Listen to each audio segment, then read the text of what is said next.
Comme nous rentrons dans le mois d'Halloween, entamons ainsi Anne Rice et ses chroniques des vampires, dont le premier tome est Entretien avec un vampire.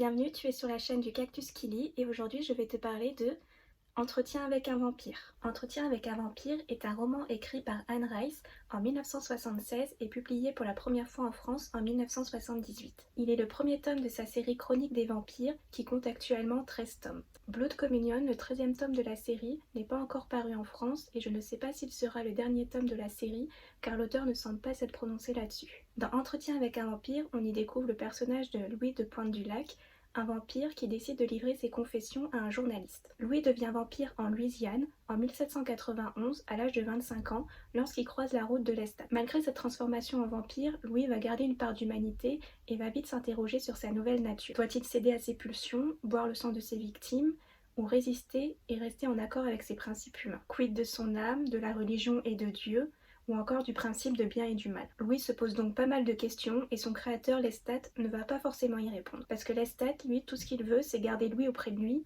jusqu'à aller lui offrir une enfant.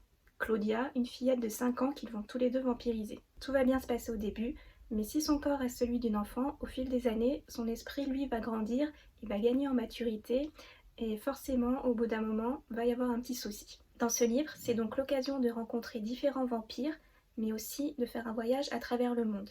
La Nouvelle-Orléans, les Carpates ou encore Paris, Anne Rice sait nous dépeindre un monde dans lequel on se projette facilement. Entretien avec un vampire est divisé en 4 parties qui se déroulent chacune dans une époque et un lieu différent. Dans ce livre, Anne Rice dépoussière le mythe du vampire. Ce ne sont plus des monstres sanguinaires, mais des êtres immortels avec leurs tourments. Chacun des personnages a son vécu, sa personnalité, ses désirs et ses peurs. Dans les personnages principaux, il y a tout d'abord Louis, qui fait donc son autobiographie, un vampire tourmenté par sa part d'humanité et qui va chercher à comprendre ce qu'il est devenu.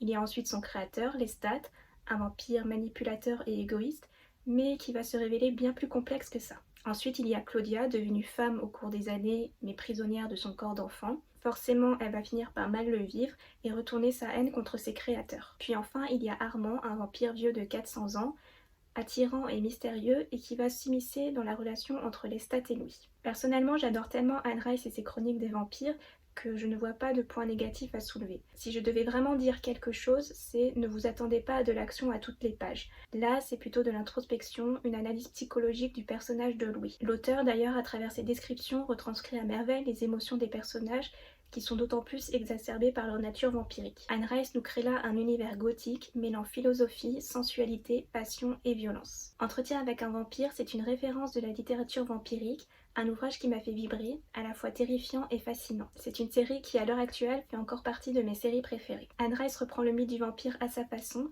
et s'ils peuvent être élégants ou avoir des comportements assez aristocratiques, il n'en reste pas moins qu'à tout moment, ils peuvent succomber à leurs instincts et à la violence. En conclusion, pour moi, Louis, Lestat et Claudia est un trio complexe qui reste inoubliable. Voilà, cette vidéo est terminée, je vous remercie de l'avoir visionnée.